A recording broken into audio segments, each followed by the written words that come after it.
Matagal na nakulong si Joaquin Bordado dahil sa salang pagpatay. Nang makalaya siya, itutuloy niya ang nasimulan. Yun ay ang paslangin ng mga aswang. Makikilala niya si Dennis, ang taong unang maniniwala na mabuti siyang tao. Sa kanilang pagkakaibigan, sabay nilang tutugisin ng mga aswang. Sa mga nakalipas na araw, unti-unting nagkakaroon ng mga kababalaghan sa baryo. May mga nawawalang tao at hindi na natatagpuan. Yun ang iimbestigahan ni Joaquin. Pero sa bandang huli, malalaman nila na ang lola pala ni Dennis na si Aling Luming merong matibay na koneksyon sa pinuno ng mga aswang na si Garawi.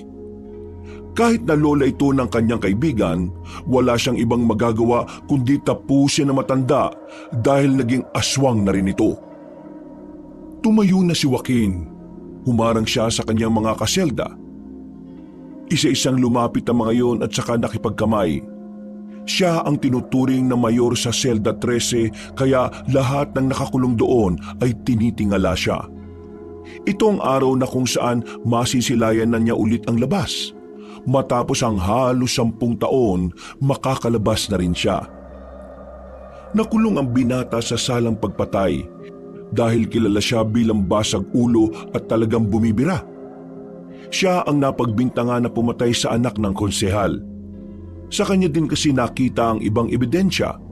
Nakalaunan ay napawalang bisa rin dahil hindi na sumipot ang kabilang panig.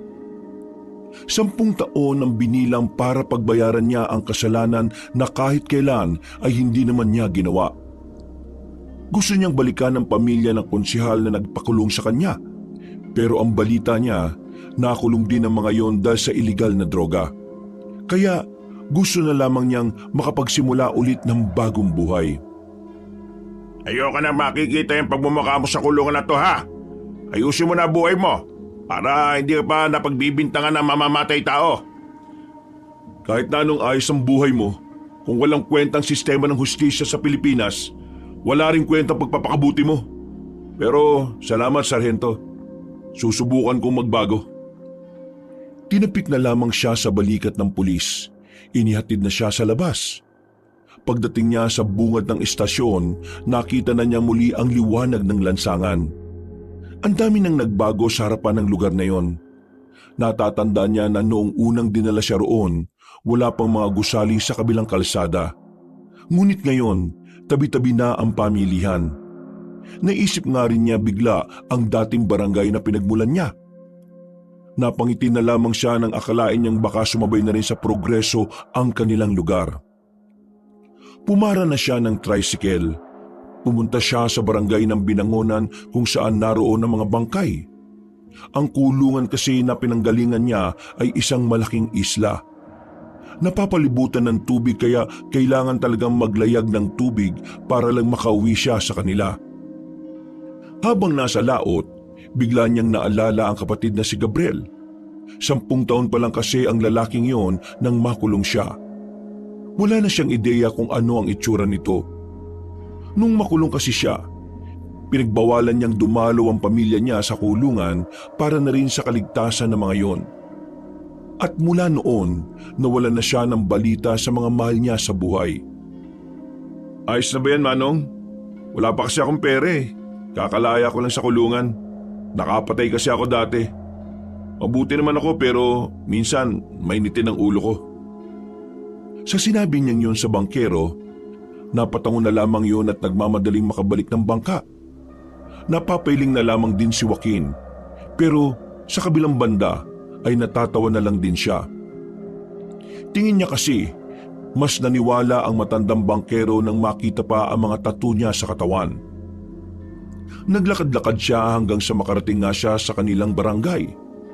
Nadismaya siya nang makitang walang nagbago sa mga kabahayan. Yari pa rin sa kahoy. Kung may simentado man, bilang lang sa daliri. Ang daanan naman, lupa pa rin. Hindi pa rin naaayos. Baku-bako, marami pa rin lubak. Ganun na ganun ang lupa na iniwan niya noong dalhin siya sa kulungan. Walang iya talaga kahit na kailan ang namumuno rito. 10 taon na nakalipas, Wala man lang nakaisip na ipaayos yung malubak na daan dito. Palibasa, puro na lang pagpapayaman ang inaatupag eh. Mga walang pakialam sa mga mahihirap. Dumaan siya sa isang tindahan. Nagsigarilyo na muna siya. Habang nakatambay siya roon, meron siyang nakita na isang lalaki na binubuli ng isang grupo rin ng kalalakihan. Ang lalaking inaapi ay may kasamang bakla. Naglakad si Joaquin. Lumapit siya ng kaunti para marinig kung ano ang nangyayari. Bakit ba palagi nyo na lang inaapi itong si Gandara? Wala naman siyang ginagawang masama sa inyo ah. Kung wala kayong magawa sa mga buhay nyo, mahanap kayo ng trabaho para hindi ibang tao yung pinepeste nyo. Wala kang pakialam kung gusto namin pagtripan ng baklang yon. Huwag kang makialam kung ayaw mo masaktan ha. Alam ko na. Siyota mo ba yung baklang yan? Gano'n na kayo katagal ha? Napuno ng tawanan ng grupo, pero walang balak ang lalaking si Dennis na magpatinag sa mga yon. Kahit na alam nitong alanganin kung sasagot pa siya, hindi niya pinigilan ng sariling magsalita. Nakakaya kayo. Ang lalaki ng katawan nyo pero ang kaya nyo lang gawin sa buhay nyo eh, mambisit ng tao eh. Hindi man lang kayo makagawa ng mabuti para sa pamilya nyo. Lalong-lalo ka na, Lolong. Hirap na si Aling pa rin kakalaba. Tapos ikaw, uuwi ka lang sa bahay nyo para kumain at matulog. Hindi ka ba nahihiya? Tapos ngayon eh, gagawa ka pa ng gulo? Wala ka naman magawang matino, nandadamay ka pa sa pagiging walang kwenta mo. Aba, tarantado ka. Bakit? Kaya mo na ba ako ngayon, Dennis? Kung makapagsalita ka, parang papalag na yung mga buto mo ah. O bakit? Akala mo ba porke marami kayo, matatakot ako? Eh matapang lang naman kayo kapag marami kayo eh. Hindi nyo nga yata kayang lumaban ng isaan lang eh. Isaan? Bakit naman kami lalaban ng isaan eh? Grupo nga kami. Tanga ka ba? O wala ka talagang utak? Biglang hinawakan ni Lolong ang kwelyo ni Dennis. Dinikit na ito sa nakaparadang truck sa gilid. Agad namang lumapit ang beke na si Gandara para umawat. Hoy, swangit! Bitiwan mo nga yung friend ko! Hoy! Huwag kang makialam dito bakla ha! Magbalat ka na lang ng patata sa inyo! Eh ikaw, magpalaki ka na lang ng eggnog mo sa inyo! Abat, sira ulo ka! Sinuntok ni Lolong si Gandara. Agad na tumumba ang binabae. Noong mga sandaling yon, hindi na rin nagpatumpik pa si Dennis. Sinuntok na rin niya si Lolong. Ang kaso nga lang, hindi naman tinamaan ng lalaki. Sa halip, si Dennis pa ang nalagay sa alanganin. Nagsimula na ang gulo. Pinagsisisipa at pinagtatatadyakan ng mga kalalakihan ng kawawang si Dennis. Ang beki naman na si Gandara ay wala rin namang nagawa. Tinutulak lang ito sa tuwing lalapit. Noong mga sandaling yon, hindi na nakatiis si Joaquin. Kailangan na niyang makialam. Kahit na barumbado siya, ayaw din naman niyang may nagsisiga-sigaan sa lugar na dati na niyang pinagharian. Di ba kayo nahiya sa mga sarili niyo?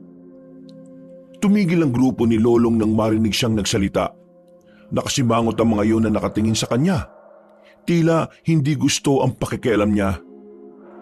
Sino ka naman mukhang gusgusin ka? Tingnan mo nga sarili mo oh. Sira pa ang pantalon mo. Ano akala mo? Dahil marami kang tato eh matatakot kami sa'yo? Hibang ka na ba? Hindi mo man lang ba tatanungin kung saan ako galing bago mo ako makaharap ngayon? Ano pa alam ko? Di nga kita kilala eh. Eh di magpapakilala ako sa'yo. Yung ba gusto mo? Bakit ka ba nakikialam? Taga rito ka ba? Tinatanong mo ako kung taga rito ako. Bakit? Interesado ka na ba? Dami mong shot-shot. Ibaba mo yung bag mo. At subukan mo na ako ngayon. Nang magkaalaman na tayo. Buburahin ko yung mga tattoo mo gamit lang ang kamao ko. Eh di sige, tingnan natin. Lumapit si Lolong. Akala niya porque mas malaki siya kay Joaquin ay kakayanin niya ang taong 10 taon nang nasanay sa sakit ng katawan sa kulungan. Sinuntok ni Lolong si Joaquin. Pero laking gulat ni Lolong nang mailagan siya ni Joaquin nang walang kahirap-hirap. Nahawakan ni Joaquin ang kamay ni Lolong. Hinila yung pababa. Nang mapalod ang isang tuhod ni Lolong ay saka naman tinaga ng kamay ni Joaquin ang balikat ng lalaki. Lahat ay nagulat. Lahat ay nabigla nang makitang nakadapa na si Lolong sa lupa habang nasa likuran nito si Joaquin. Hindi makapalag si Lolong. Yun ang unang pagkakataon na nakita ng mga taong naroon na tila walang kalaban-laban ng maangas na lalaki. Kailangan ko pa bang sabihin ang pangalan ko? Bakit? Sino ka ba talaga? Ako si Joaquin. Kilala ako bilang si Joaquin Bordado sa Selda 13. Kung gusto mong mas makilala pa ako, tumira ka sa selda na pinanggalingan ko. Nakulong ka na? Saka lamang umalis si Joaquin sa likuran ng lalaki nang makita niyang naging kalmado na rin yon. Ngumisi si Joaquin. Sandaling pinagpag ang pantalon. Tumingin siya sa mga kasama ni Lolong. Parang takot na takot ang mga yun na makalapit sa kanya. Mga bagito pa lang kayo. May pangalan na ako sa lugar na to. Kaya wag na kayo maghari-harian dito. Dahil nandito na ulit ako. Ikaw, anong pangalan mo? Bakit mo tinatanong? Hindi kita sinasabing sumagot ng patanong. Sumagot ka ng maayos. Lolong ang pangalan ko. Kayong lahat, ako si Joaquin. Nandito na ako. Nagbabalik na ako sa barangay na ito. Kung sino man ang mga maangas dito, pasensyaan tayo. Kayo, umalis na kayo bago pa ako mairita sa mga pagbumuka ninyo. Alis! Nagmamadaling umalis ang grupo ni Lolong. Takot na takot ang mga yon na parabang mga bata. Nang mapatingin si Joaquin kay Dennis at Gandara, nakita niyang tila umiyak na ang Becky. Nagulat na lamang siya nang bigla siyang yakapin ni Gandara na mahigpit. Oo, bakit mo ako niyayakap? Hindi tayo talo, no? Buwang ka ba, bruwa ka? Akisto, supatembang mo. Supatembang ano? Ako na ite, si Gabriel. Gabriel? Teka, ikaw na ba talaga yan? Bakit ang haba ng buhok mo? Ano nangyari sa'yo? Bakit ka nagkaganyan? Oy, kumakatanong para namang sakit ang pagiging bakla. Sira ulo ka ba? Wala naman ako sinabing ganun, no? Ang akin lang naman, bakit ka naging ganyan? Anong naging dahilan? Hindi ko sinasabi na ayoko sa ganyan, ha? Di tayo talaga as magtsikahan. Punta na lang kaya tayo sa ating baler. Noos ko, mismo na ang house ni Mudrak Else. Tara na! Naglakad sila patungo sa kanilang bahay. Nang makarating sila roon ay nakita ni Joaquin ang dating bahay na kinalakihan niya. Wala pa rin pinagbago. Kahoy pa rin. Ang tanging nagbago lamang ay ang bakuran. Mas sumikip ito kumpara noon. Napansin din niya na parang mas lumaki ang bakuran ng kapitbahay kumpara sa kanila. Para bang nasasakop na ang bakuran nila. Ma, nandito na ako. Nang wala ang ngiti ng Becky na si Gandara, napansin din naman ito agad ni Joaquin. Bagay na nagdulot ng pagtataka sa kanya. Oh, bakit? Kuya, wala na si Mama. Ano? Wala na si Mama. 1 taon nang makulong ka. Nagkasakit siya ng malala. Gusto ka sana namin puntahan bago siya pumanaw kaso nung araw na bago kami dumalaw, ayun, nawala na siya. Nawalan na rin ako ng lakas ng loob na dalawin ka nun. Kasi sabi ng nakausap kong gwardiya doon na ilipat na raw kayo sa Maynila. Ang matigas at maangas na puso ni Joaquin ay tila lumambot. Malapit na siyang maiyak pero pinipigilan na lamang niya. Ayaw niyang masira ang imahe ng kanyang pagiging maangas. Ikaw naman kasi Kuya Kes eh. Di mo kami pinayagang dumalaw ni Mudrak Kels. Pero, knows mo ba, before siya mategi boom boom, sabi niya, kapag nakalaya ka na raw, gusto niya magkasama tayo here sa baler para kahit papano, hindi raw mawawala mga memories. Hindi ko inakala na sa pagbabalik ko wala na pala si Mama. Kung alam ko lang na may sakit siya, gumawa na sana ako ng paraan para makita siya. Hindi na natin mabibring back ang nangyari sa patembag ko. Ang gawin na lang natin, live our life to the max. Ikaw, bakit ka naging bakla? Huling kita ko sa'yo, nakikipagsuntukan ka pa Brother naman, 10 years old palang Akesh that time, no? Sa 10 taon na walay ka, dami ng happenings. Let's say, nahumaling Akesh sa mga damit na pangbabae. Pero, Kuya Joaquin, ask ko lang ha, tanggap mo ba Akesh kahit baklo siya ko? Wala naman akong pakialam kung bakla ka eh. Ang gusto ko lang, umayos ka ng ugali mo. Ayaw ko ng baklang kanal ah. Baklang matino gusto ko. Eh di go! Di naman ako palingkera kaya goods lang. Lagi ba kayong inaaway nung kanina? Ako, sanay na Akesh. Di ko lang sila pinapansin. Pero itong friend ko, naulang siya na jombag na mga yun eh. Sabi ko kasi wag nang mag-fight. Kaso ayan, superhero ang peg. Tumingin si Joaquin kay Dennis na parang hindi rin naman makatingin na maayos sa kanya. Tila nahihiya o kaya naman ay natatakot. Bakit hindi ka nagsasalita? Aha? Ipinagtanggol mo kanina tong kapatid ko. Tama lang ang ginawa mo. Pinahanga mo ko. Inayos ni Joaquin ang marahasang kwelyo ni Dennis at sa dami ng kanyang tato, nagdudulot yun lalo ng kaba para kay Dennis. Bakit ba parang natatakot ka? Wala ka namang ginawang masama sa akin, di ba? Malma ka. Hindi ka magagaya sa mga yun kung matino kang tao. Pero, matanong ko lang. Bakit mo ba pinagtanggol itong si Gabriel? Os, brother. Correction. Gandara ang name Cash. Wala akong pakialam kung bakla ka ha. Basta tatawagin kita sa nakasanayan kong pangalan mo. Ha? Edi okay. Sagutin mo tanong ko, boy. Kaibigan ko kasi si Gandara. Ibig sabihin, kung hindi mo siya kaibigan, wala kang pakialam? Bakit? Kasi bakla siya? Kung sakaling hindi kami magkakilala, ganun pa rin naman ang gagawin ko. Hindi ko gusto na merong inaapi na walang kalaban-laban. Hindi naman sa akin issue ang kasarian eh. Ayoko lang ng ginagawa nila. Mabuti naman at hindi ka siraulo. Kasi kung siraulo ka, baka binalian na kita ng buto dyan. O Anech, dyan na lang kayo? Ayaw nyo gumora dito sa loob? Nauna nang pumasok si Joaquin. Bagya niya pang binangga ang kanyang kapatid. Lihim na nakaramdam ng lungkot ang binatang si Joaquin nang pagmasdanan niya ang loob ng bahay. Naalala niya ang lahat ng mga alaala kasama ang kanilang ina. Sa kabilang banda, sinisisi niya ang kanyang sarili. Kung hindi lang sana kasi siya naging basag ulo noon, idi sana ay mas nabantayan niya ang kanyang ina. Idi sana hindi siya napagbintangan na pumaslang sa anak ng konsehal.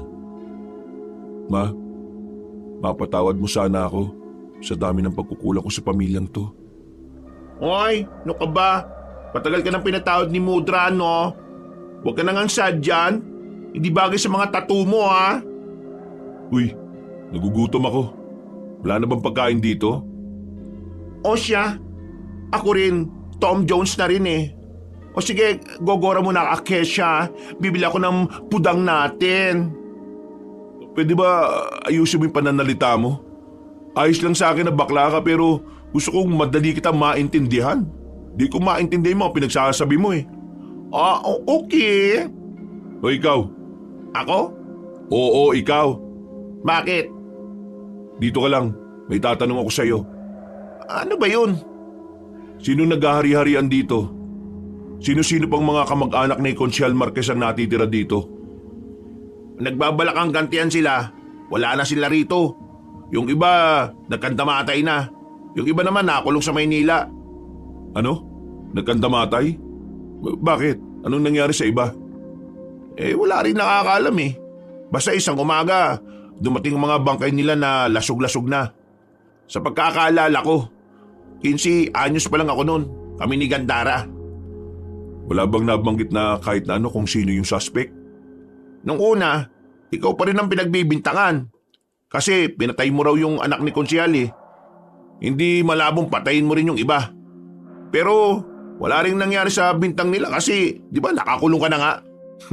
Mga siraulo pala talaga yung mga yun eh no. Ako pa rin kahit wala na akong kakayahan. Ang tanong, pinatay mo ba talaga yung anak ni Consial Marquez? Ano sa tingin mo? Tingnan mo ako sa mata.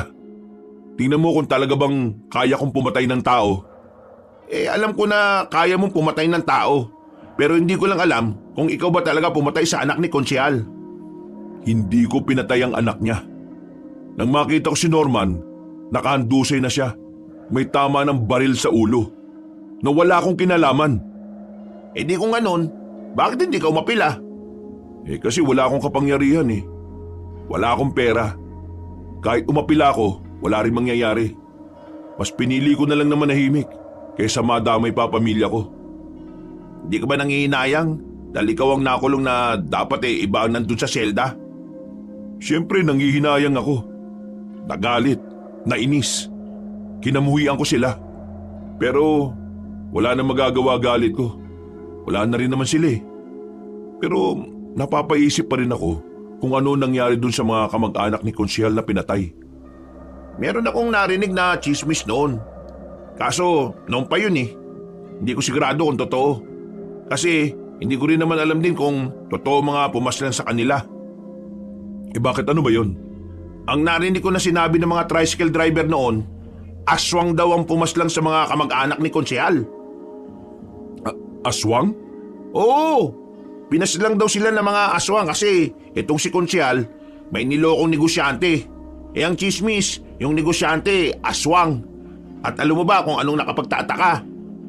Yung mga tricycle driver na narinig kong yun ang pinag-uusapan, abay, bigla na rin nawala. Hanggang ngayon, hindi na sila nakita. Alam ko yan kasi yung isa sa mga tricycle driver, tatay ng kaibigan namin ni Gandara. Sandaling hindi nakapagsalita ang lalaking si Joaquin. Nung nasa kulungan siya, walang araw na hindi nawala sa kanyang isipan ang tungkol sa mga nilalang na yon. At ang mga nilalang din na yon ang isa sa mga dahilan kung bakit sabik siya sa paglaya. Ayos ka lang ba? Bakit parang natahimik ka yata? Oo, ayos lang ako. Nagugutom na kasi ako eh. Paglabas ko ng kulungan, wala akong kapera-pera. Lahat ng naipon ko sa kulungan, ibinigay ko na talaga sa mga kakosa ko. Bakit? Ikaw ba mayor nila? Oo, bakit? Gusto mo rin bang maging mayor? Hindi Ayoko makulong no. Mga ilang sandali lang ay nakabalik na rin naman si Gandara. Sabay silang kumain tatlo. Sa mga sandaling yon, kahit na papaano ay gumagaan na rin ang kalooban ni Joaquin. Dahil matapos ang 10 taon, hindi na mga preso ang kasama niyang kumakain.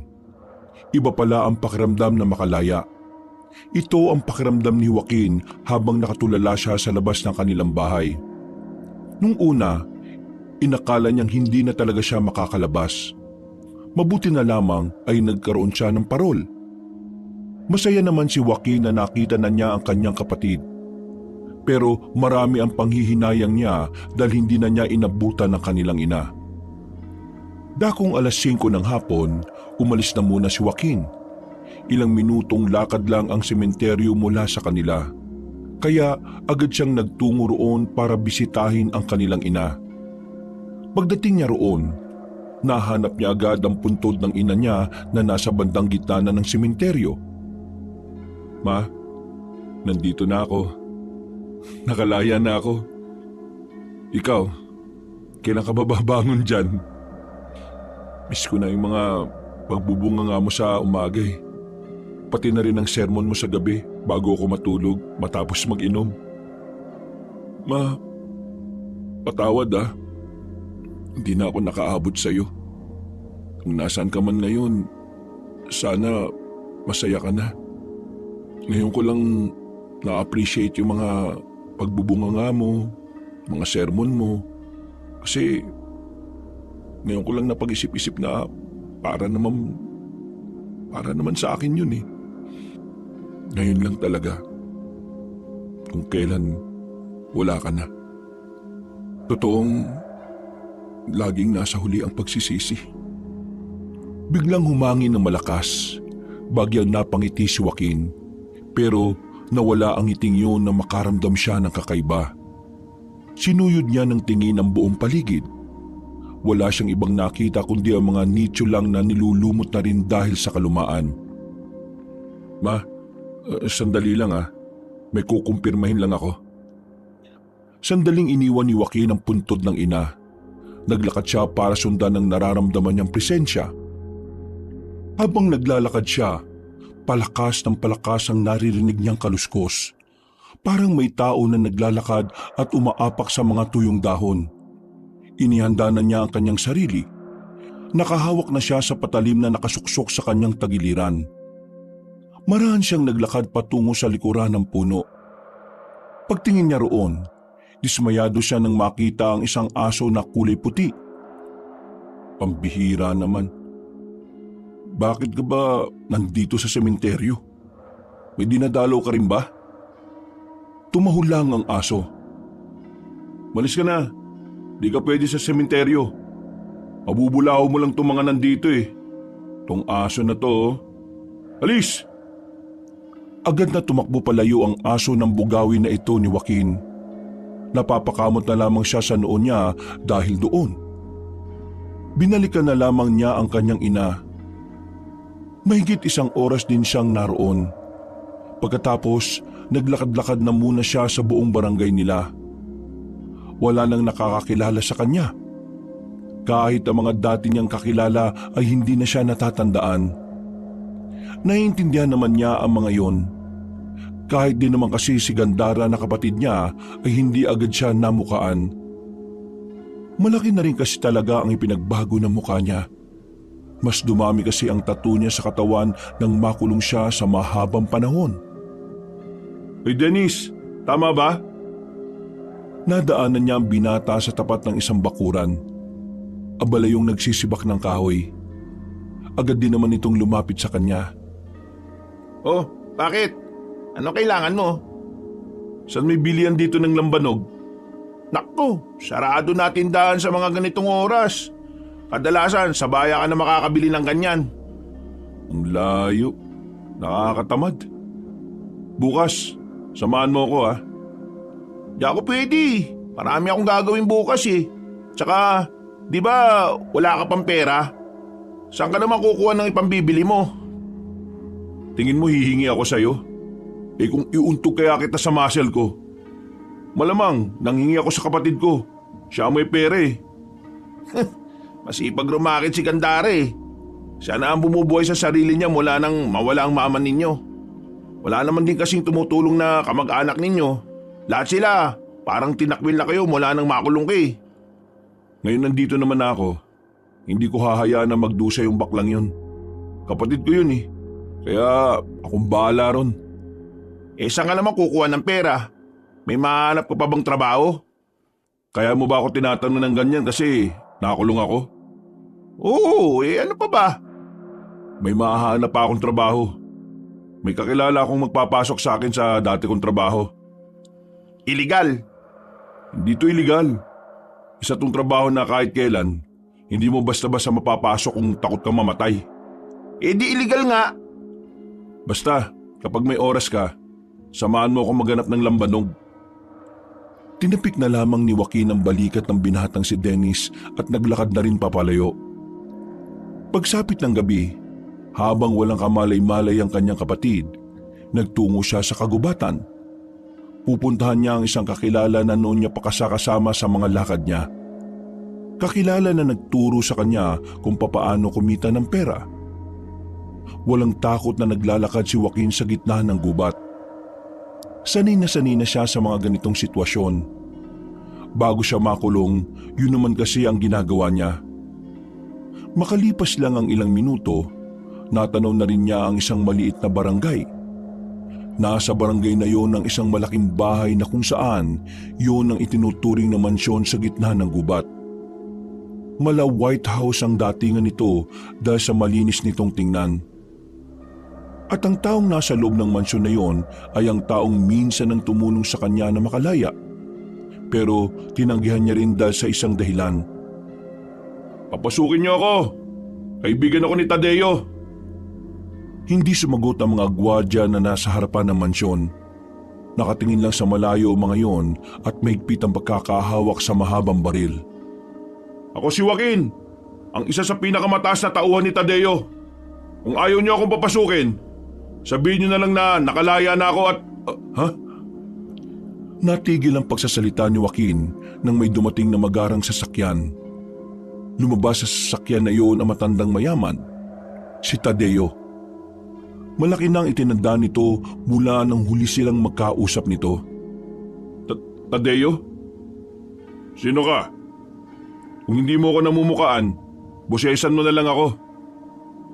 Joaquin? Ako nga. Nagkaroon ng ngiti sa mukha si Tadeo nang makilala na siya nito. Walang ano-ano ay dinala na siya nito sa loob. Nagpahanda ang matandang lalaki ng pagkain. Meron ding alak. Ang gabing yun ay parang pagdiriwang para sa kanilang dalawa. Noon kasi, talagang silang dalawa na ang sanggang dikit sa maraming bagay. Para silang mag-ama. Kung hindi nga lang nakulong ang binata, baka ngayon ay mas marami na silang natapos na misyon. Buong akala ko sa kulungan ka na mamamatay eh. Pasensya ka na, Joaquin ah. Sinusubukan ko naman na makalaya ka pero hindi gumagana ang pera ko eh. Wala rin naman akong kakilala na pwedeng bumakap sa'yo. Hindi mo kailangang humingi ng pasensya, Mang Tadeo. Ako rin naman ang may gusto na huwag kayong makialam sa pagkakakulong ko. Dahil sa kabilang banda, naging pabor din naman sa akin ang nangyari. Pabor? Anong ibig mo sabihin, Joaquin? Mukhang marami na akong hindi nalalaman mula na makulong ka. Bago ako makulong, napatay kong isa sa mabibigat nating kalaban. Alam ko na hahanapin na nila ako noon. Kaya sumama agad ako sa mga pulis nang dakpin nila ako. Kasi alam ko na kapag nasa kulungan ako, hindi sila makakalapit sa akin. Kung ganyan pala nangyari, bakit hindi mo agad sinabi sa akin? Sinarili ko ang tungkol doon. Ayaw kong madami yung mga taong may koneksyon sa akin. Pati na rin ang pamilya ko. Hindi ko pinayagan na dalawin ako.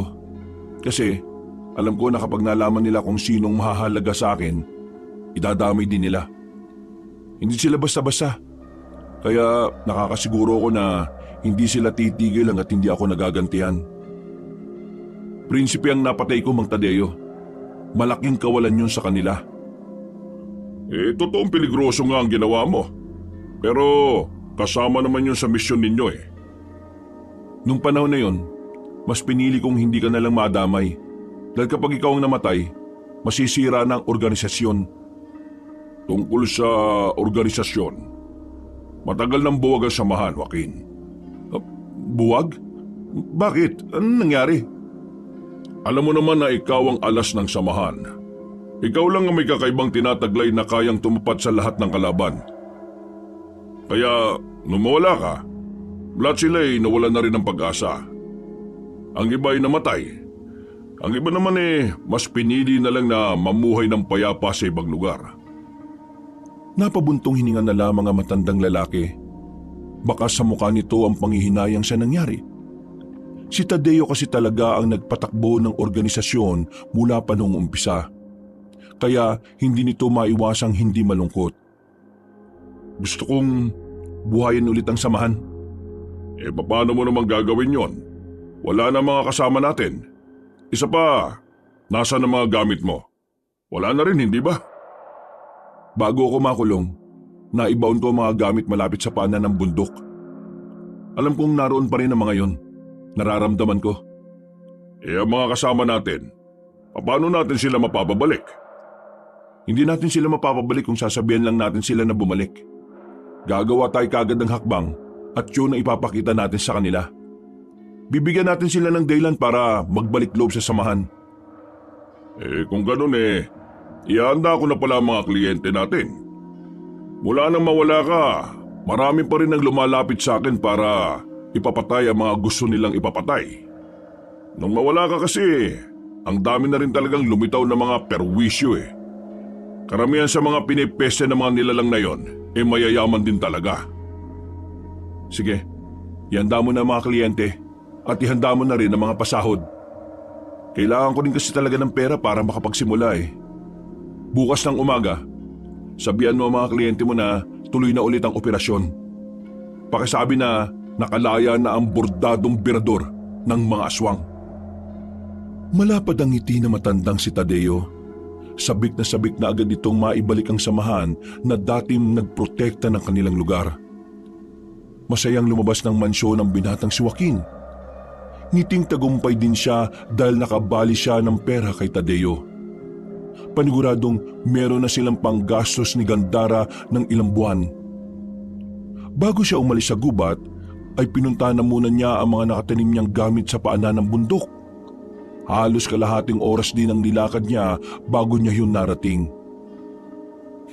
Sa wakas, nandito na rin ako. Nandito na ako para gamitin kayo ulit. Sana'y ako pa rin ang kinikilala niyong amo. Gamit lang ang makapal na sanga ng puno na may talim sa dulo, hinukay niya ang lupa. Maya-maya lang nakita na niya agad ang baul kung saan nasa loob nito ang mga gamit niya noong pumapatay pa siya ng mga aswang. Pagbukas niya ng baul, napapikit agad siya nang biglang sumilay sa kanya ang malakas na liwanag. Silaw na silaw ang lalaki, pero maya-maya lang ay naging bahagya na lamang ang liwanag na nagmumula roon. Kinuha niya agad ang isang kwintas. Ang kwintas kung saan nakadikit ang isang itim na bato. Ang bato na siyang nagsisilbing anting-anting ni Joaquin. Maraming salamat, mahal kong anting-anting. Kahit na matagal tayong hindi nagkita, ako pa rin ang kinikilala mo. Ngayon nandito na ako, magkakasama na tayo muli. Kinuha ni Joaquin ang lahat ng nasa baul at nilagay niya sa kanyang bag. Agad na rin naman siyang umalis. Oh, ano ba Supatembang? Bakit ba ngayon ka lang? Sleeping Beauty na akis eh. Di ba sabi ko ayusin mo pananalita mo pagkausap mo ako? Okay. Pero saan ka ba galing? Diyan lang, sa kakilala. Dumiskarte ako ng pera. Ano yung daladala mo? Baka gusto mong kumain. Kumain ka na. Tapos na ako eh. Eto lugaw oh. Ay, bongga. Sweet mo naman brother. Meron kang pasalubong. Sweet-sweetin mong mukha mo. Baka multuin ako ni mama kapag pinabayaan kita, no? So, ano pala ang buhay mo sa kulungan? Sandaling natahimik si Joaquin. Umupo na muna siya sa tapat ng lamesa. Napangiti siya na mapait. Nung una, siyempre mahirap. Pero nung tumagal, nasanay na lang ako.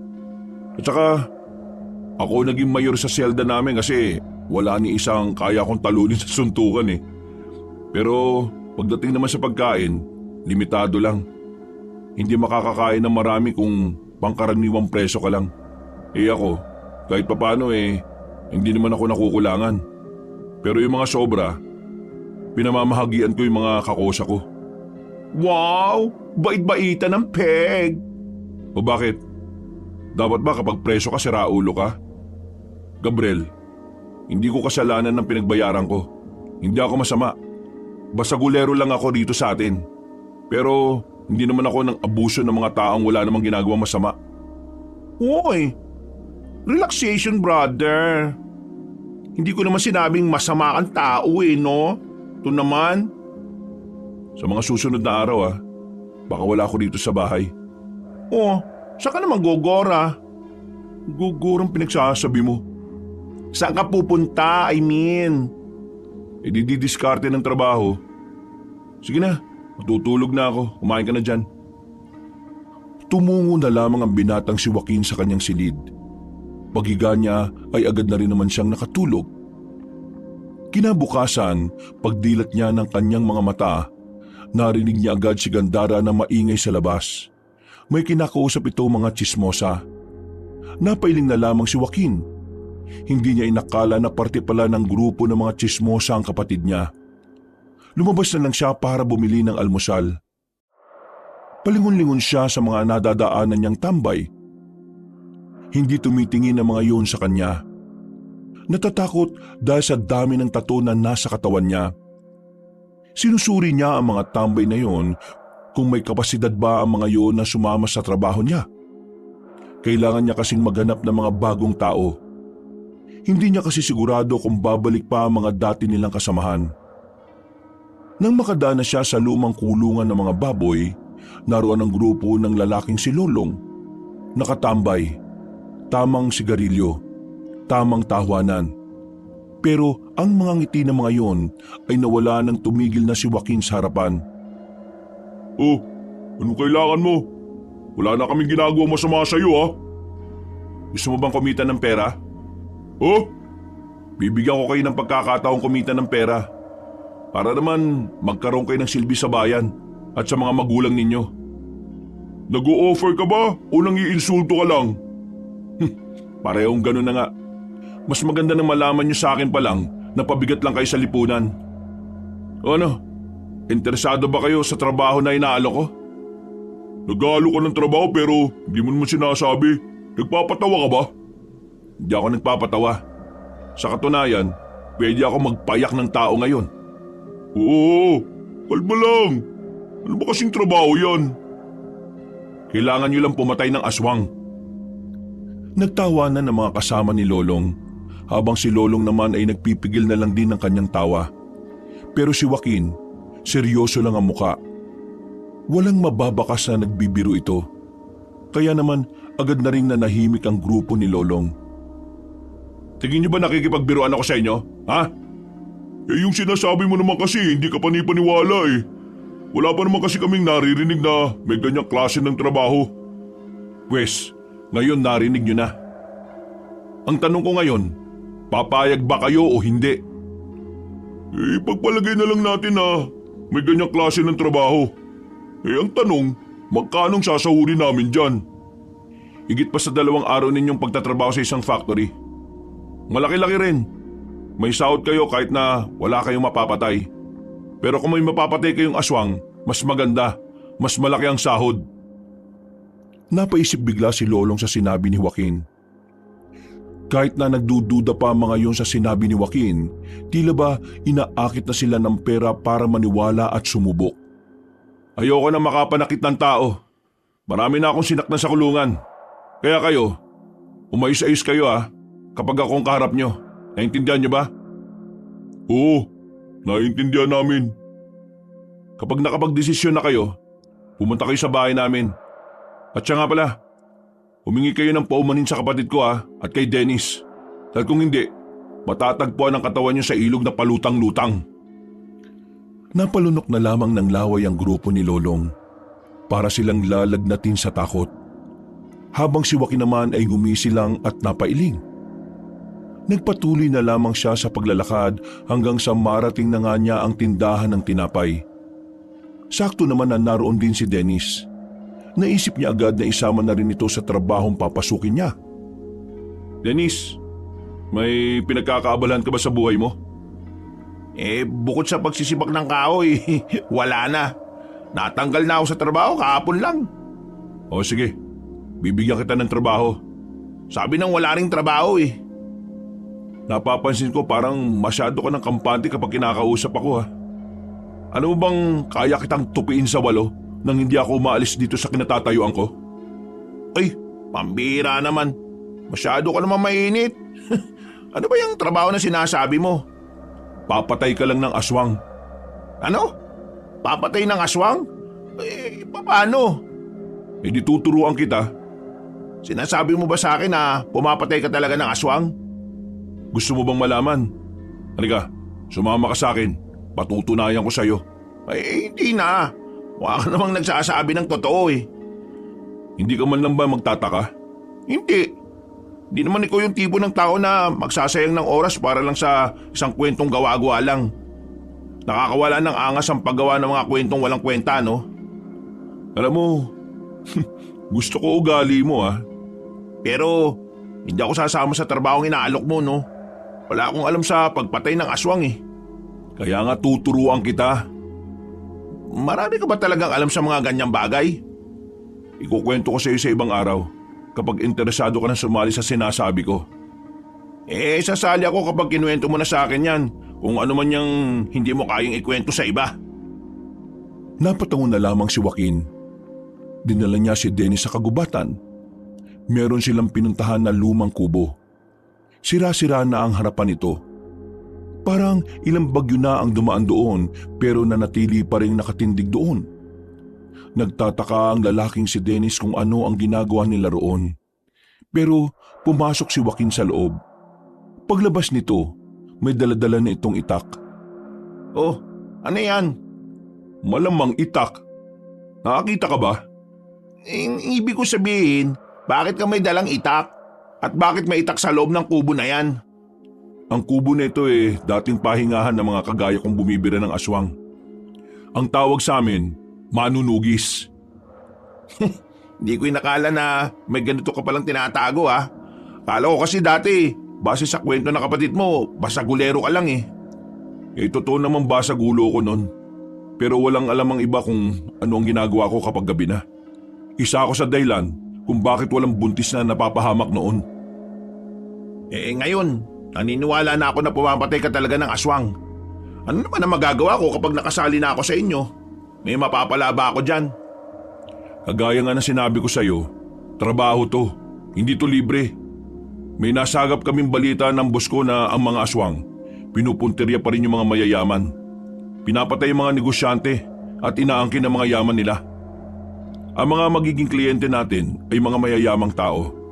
Mga taong maraming pera na kulang sa proteksyon laban sa mga aswang. Natanging mga manunugis na gaya ko lang ang makakapagbigay ng kapayapaan sa kanila. Ang dami nilang pera. Bakit hindi sila kumuha ng mga tao para protektahan sila? Uso na baril pre, no? Alam mo Dennis, kung sapat lang ang baril, hindi na nila kami kailangan. Nakakatuwa mang isipin pero kami mga manunugis na patalim lang ang gamit, kami pa ang nakakapatay sa mga aswang. Yun ay dahil kami ang mas nakakaalam kung paano sila patatahimikin. Binabayaran nila kayo. Magkano naman? Malaki. Sapat na para mabuhay ka ng 2 buwan o hanggang 4 na buwan. Wow! Ganong kalaki? Sasali ako. Kasi kailangan mo ng pera. Oo, at gusto ko rin magkaroon ng saysay itong buhay ko, no? Yan, sige. Tama yan. Teka, may tanong ako. Ano naman yan? Bakit parang hindi ka naman barumbado? Nung unang kita ko sa'yo kahapon, pakiramdam ko siga ka eh. Siga naman talaga ako . Pero hindi sa lahat ng tao. Siga na lang ako sa mga taong mapang-abuso at mapang-api. Yun ang natutunan ko sa loob ng kulungan. Si Gandara, kailan mo sasabihin sa kanya tungkol dito? Di ko alam. Tingin ko, hindi niya na dapat malaman. Magugulat siya. Baka mamaya, apekto pa ito sa mga racket niya. Siya nga pala. Mamayang gabi magkita tayo sa gilid ng arko. Doon tayo makikita-kita kasama ng iba pa. Ng iba pa? Akala ko ako lang eh. Kailangan namin ng maraming miyembro. Kaya meron kang makakasama. O tara na, umalis na tayo. Dakong 4:00 na makabalik na sila sa kanilang baryo. Tinanguan na lamang ni Joaquin ang binatang si Dennis bago sila naghiwalay ng landas. Napatigil siya sa paglalakad nang biglang maramdaman ni Joaquin na tila umiinit ang tattoo niya sa likuran, ang imahe ng isang leon. Ito na ang senyales, magagamit ko na rin kayo sa wakas. Napapangiti na lamang si Joaquin at saka ipinagpatuloy na rin ang paglalakad. Saan naman ang gora mo? Gabi na. Di ba sinabi ko naman sa'yo na maghahanap ako ng pagkakakitaan? Ayaw ko naman na maging pabigat sa'yo, no? Kakalabas ko lang ng kulungan tapos magiging walang kwenta pa rin ako. Okay, sige. Ikaw naman ang bahala dyan. Basta, umuwi ka kagad ha. Alam mo naman, kapag may nangyaring masama sa'yo sa daan, magiging mag-isa na naman ako sa buhay. Ako? Mamamatay? Matagal mamatay ang masamang damo, no? Napangisi na lamang ang lalaking si Joaquin. Sinimulan na niyang maglakad. Pero bago siya makarating sa kanilang taguan, nakita niya si Dennis na binubulyawan ng matandang babae. Ang kapal din naman ang mukha mong pigilan ako sa gusto kong gawin. Sino ka ba? Palumunin ka lang dito sa bahay Hindi ka na nahiya sa akin? Tingnan mo nga sarili mo. Wala naman ako masamang intensyon eh. Sinasabi ko lang naman na huwag kang maging kampante dun sa manggarawi na yon. Iba talaga pakiramdam ko sa kanya eh. Parang marami siyang tinatago. Hinuhusgahan mo yung tao kahit hindi mo naman siya kilala. Ang tigas din pala ng mukha mo ano? Ako na nagsasabi sa inyo, Ang balak lang niya sa inyo ay makuha ang lupain niyo sa norte. Kapag nakuha niya yun sa inyo, hindi ka na niya siseryosohin. Hindi ganong klase ng tao si Karawi. Manahimik ka lang, lalaki ka. Ikaw ang walang kwenta rin. At talagang may gana ka pang makapag-isip ng ganyan sa nobyo ko.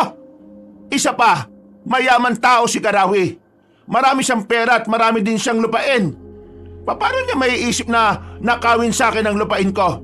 Kung siya mismo may ganun na nga. Mag-isip-isip ka nga ng maayos, Dennis. Yan kasi napapala mo sa kakanood mo ng bold eh. Paano ka naman nakakasiguro na matino siya? Kailan lang naman kayo nagkakilalang dalawa? Hay, si Raulo! Magkababata kami ni Karawi. Kilala na namin ang isa't isa nung maliliit pa kami. Ngayon nagkita na kami ulit, ay hindi ko nahahayaan na may pumigil ulit sa aming dalawa. Basta ako, sinabihan lang kita ala. Hindi ako nagkulang sa pagpapaalala sa iyo. Hindi ko kailangan ng paalala mo! Ang mabuti pa, paalalahanan mo ang sarili mo na hindi habang buhay ay palamunin ka rito. Magbanat ka lang, may trabaho na ako dati. Pero pinatigil niyo ako para mag-asikaso dito sa bahay at para maging utusan niyong lahat. Tapos ngayon, wala akong trabaho. Sasabihin niyo sa akin, palamunin ako. Naibang na yata kayo eh. Anong sinabi mo, si Raulo ka? Nakita ni Joaquin na sasaktan na ni Aling Luming ang binatang si Dennis, kaya hindi na napigilan ni Joaquin ang makialam. Lumapit siya roon at inawat ang dalawa. Oo, kalma. Hindi nyo naman kailangan umabot sa sakitan kasi maglola kayong dalawa. Hay, sino ka naman? Hindi nyo ba ako nakikilala? Ako yung palagi nyong chinichismis dati na pariwara ang buhay. Joaquin? Haba, nakalabas ka na pala sa kulungan. Kumusta naman ang bakasyon mo rito? Kailan ang balik mo sa Lungama? Ayos naman ang bakasyon ko rito. Siguro, bukas na bukas din, babalik na ako doon kapag may pinatay akong matanda na matabil ang dila. Hindi ko sinasabing ikaw yun ha. Sa sinabing yun ni Joaquin ay tila natameme ang matandang babae. Nakaramdam ito ng takot sa pasimpleng pagbabanta ng binata. Tiningnan ni Joaquin si Dennis. Meron siyang nakita mga pasa sa gilid ng labi nito. Oh, ano nangyari dyan, Dennis? Wala yan. Sinasaktan ka ba ng mga anak nitong si Aling Lumeng? Nasaan ang mga anak mo, Aling Lumeng? Pakisabi, magsuntukan kami hanggang sa magkaburahan kami ng muka. Joaquin, ayos na. Ayaw ko na lang ng gulo. Hoy, ikaw matanda ka ha.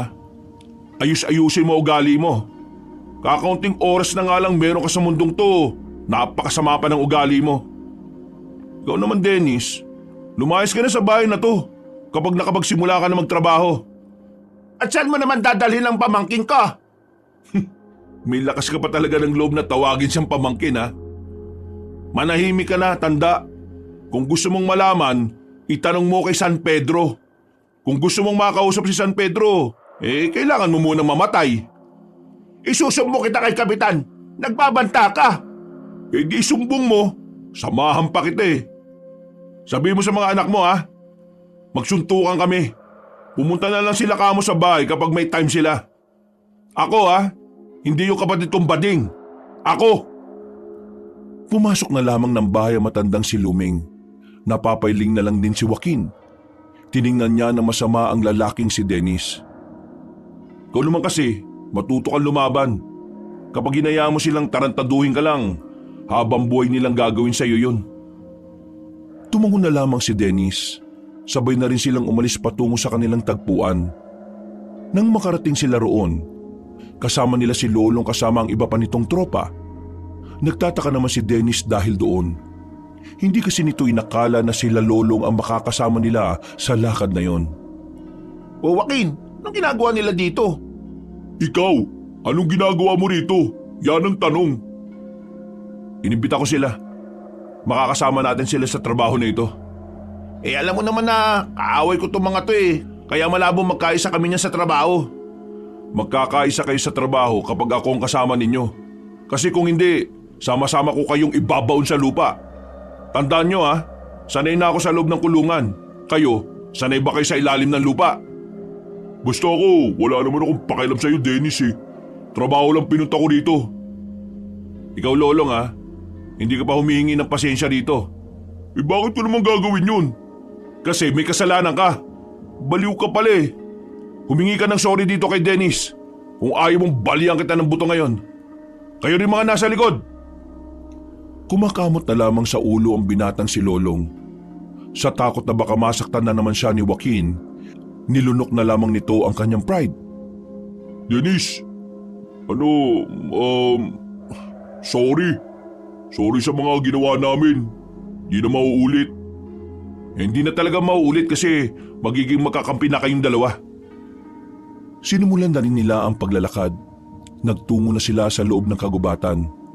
Noong mga sandaling yon, tahimik lang nilang tinatahak ang daan. Boss, kailan natin makikita yung mga aswang? Gustong-gusto ko nang sumahod eh. Huwag kang atat. Darating din ang kamatayan sa'yo. Hindi basta-basta ang mga aswang kaya huwag niyong ginagawang laro to ha. Sumama kayo dito nang wala kayong kaalaman sa mga aswang?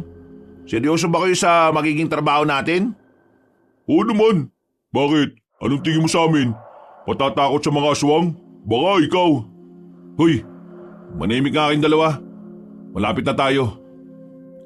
Natanong na nila ang maliwanag na mansyon. Sumilay ang ngiti sa mukha ni na Lolong. Habang tahimik lang naman si Dennis. Hindi nagtagal at narating na rin nila ang mansyon ni Mang Tadeo. Pagpasok nila sa loob, ay dinala sila ng isang gwardya sa malawak na silid kung saan naghihintay na roon ang matandang mayaman. Mapagpalang gabi sa inyong lahat mga pare. Ako nga pala si Tadeo, ang nag-iisang pinuno ng organisasyon ng mga manunugis dito sa ating probinsya. Siya ang tinuturing naming amo, boss at utak ng samahan. Sa kanya lumalapit ang mga nagiging kliyente para pumatay ng aswang. Siya rin ang magpapasahod sa atin. Alam niyo naman na siguro kung anong klaseng trabaho ang pinasok ninyo. At dahil delikado ang pinasok ninyo, hindi naman pwedeng sumaba kayo kagad ng walang laman niyang mga utak ninyo. Ano po ang kailangan namin gawin? Dadaan kayo sa pagsasanay. Lahat ng mga dapat yung malaman mula sa paghawak ng sandata hanggang sa aktwal na pakikipaglaban ay ituturo namin sa inyo. Merong magtuturo sa inyo na kapwa din namin manunugis. Ang gusto lang namin ay makisa kayo. Magiging maganda ang trabaho natin kung makikinig kayo sa lahat ng ituturo sa inyo. Sa mga susunod na araw, madadagdagan pa kayo. Marami pang magiging miyembro. Pero kayo, maswerte kayo dahil mauuna kayo matuto. Gusto ko na magsimula ngayon. Hindi. Sasama ka sa akin ngayong gabi, Dennis. Teka, ano yan? Special treatment? Gusto mo bang ikaw ang sumama sa akin para sumaba ka na kagad sa pakikipaglaban kahit na wala ka pang alam? Tila napagtanto ni Lolong na delikadong sinasabi ni Joaquin. Pero si Dennis hindi man lang nakaramdam ng kahit na kaunting kaba. Kaya matapos ang pag-uusap na yon, umalis na rin silang dalawa ni Dennis. Teka, bakit nga ako? Bakit hindi si Lolong? Mapapalaban na ba tayo ngayon? Pinadala mo na ako nitong itak na to eh. Ikaw ang sinama ko kasi ikaw ang gusto kong maging kanang kamay ko. Gusto ko lang ipakita sa iyo mga aswang at kung paano ko sila papaslangin. Maraming salamat sa tiwala mo. Pero kapag ako namatay dito, kasalanan mo ha. Huwag ka mag-alala, hindi ka mamamatay kapag ako kasama mo. Manood ka sa gagawin ko mamaya ha. Nagpapasikat ka ba sa akin? Umigil sa paglalakad si Joaquin nang makaramdam ito ng inis sa sinabi ni Dennis. Lumapit ito ng bagya at tinapik ng malakas ang balikat ng binata. Mukhang maangas ka na sa mga tinatanong mo ah. Hindi naman. Hindi ko lang maintindihan kung bakit kailangan ko makita kung paano ka papaslang ng aswang. Gusto kitang ma-expose ka agad sa aswang para mas madali kang nasasanay. Ito na rin ang magsisilbing isa sa pagsasanay mo. At saka ano? Sandali lang, huwag ka maingay. Sandaling nakiramdam si Joaquin. Napatingin sila sa kaluwang braso niya. Umiilaw ang tattoo niya na lawin.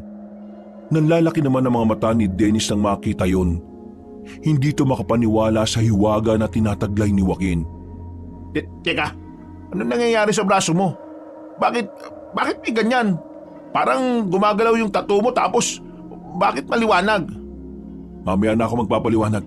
Sa ngayon, humanda ka. Nararamdaman kong papalapit sila sa atin. Ha? Sino? Yung mga aswang. Ang akala ko ba pupuntahan natin sila sa kanila? Swerte tayo ngayon. Sila na mismo ang lumalapit. Ha? Anong swerte sa ganito? Huwag ka mag-alala, akong bahala. Manood ka lang muna. Tumayo si Joaquin.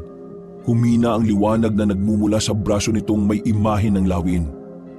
Naglakad si Joaquin patungo sa daraanan ng mga aswang. Mga ilang sandali lang, hinarang na rin niya ang mga yon. Sino ka? Bakit mo kami inaarang? Umalis ka dyan kung ayaw mo masaktan. Gusto ko masaktan, kaya hindi ako aalis dito. Biglang pinagana ni Joaquin ang kapangyarihan mula sa imahe ng lawin. Mataas na tumalon ito.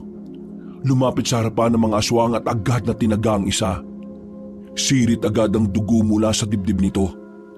Dahil dito, sabay-sabay nang nagpalit ng anyo ang mga aswang. Sabay-sabay din yung umatake sa kanya. Pero dahil sa kapangyarihan ng imahe ng lawin sa kanyang braso, malakas ang kanyang pakiramdam.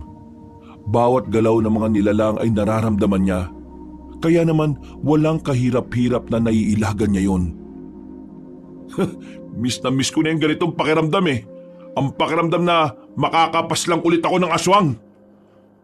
Parang nilalaro lamang ni Joaquin ang mga kalaban niya. Kahit na may kadiliman, matalas ang kanyang paningin. Para bang paningin din ng lawin ang kanyang ginagamit. Makalipas lang ng ilang minuto, kita niyang tila natatakot na sa kanya ang mga aswang. Ang iba kasing aswang ay nakahandusay na rin.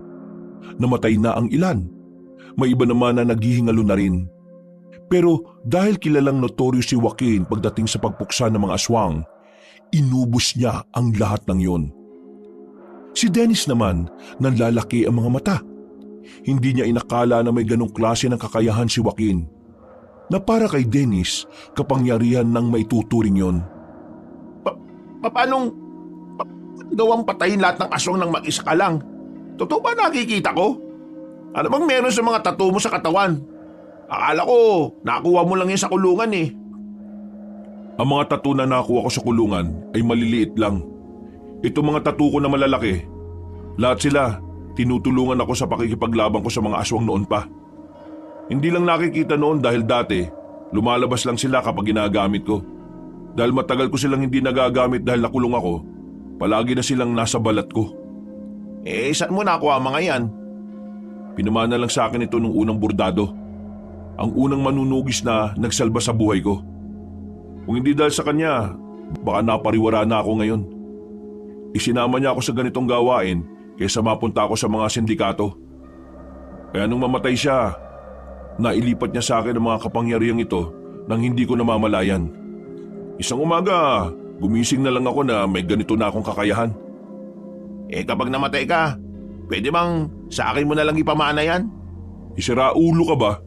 Parang gusto mo na kaagad ako mamatay ah. Hindi naman sa ganon. Sinasabi ko lang naman na sakaling... Ha? Napalingon sila sa mga bangkay ng mga aswang nang marinig nilang meron pang isang buhay roon. Naghihingalo. Nilapitan yun ni Joaquin. Kinuha nito ang itak ni Dennis at saka itinarak sa ulo ng aswang. Bininyagan ko na ng dugo ang itak mo ah. Ang tawag dyan, basbas. Tara na. Balik na tayo? Oo, wala na tayong gagawin dito. Nauna nang naglakad ang lalaking si Joaquin. Habang naglalakad sila pabalik, hindi matigil-tigil sa kakatanong si Dennis.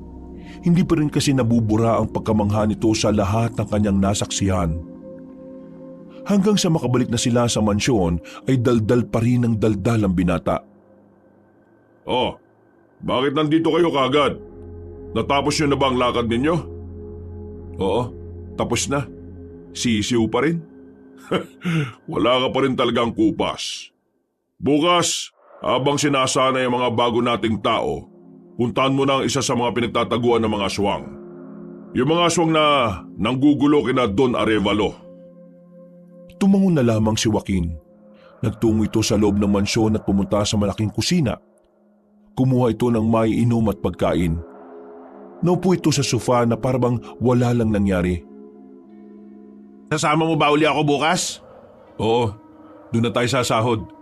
Kailangan natin mapas lang ang mga aswang na sinasabi ni Mang Tadeo. Turuan mo ko. Gusto ko din makapatay ng aswang eh. Hindi na kita kailangan turuan. Kusa mo na matututunan yon sa mismong laban. Ha? Sigurado ka ba? Oo naman. Nakikita ko ang potensyal mo. Mataas ang potensyal mong mamatay. Parang sinaulo ka naman kausap eh. Ano sinabi mo? Ay, wala. Ang sabi ko, ang galing-galing mo talaga. Wala kang katulad. Ngumisi na lamang si Joaquin. Matapos ang isang boteng iniinom, binalikan na lamang din niya ang kanyang kapatid na si Gandara.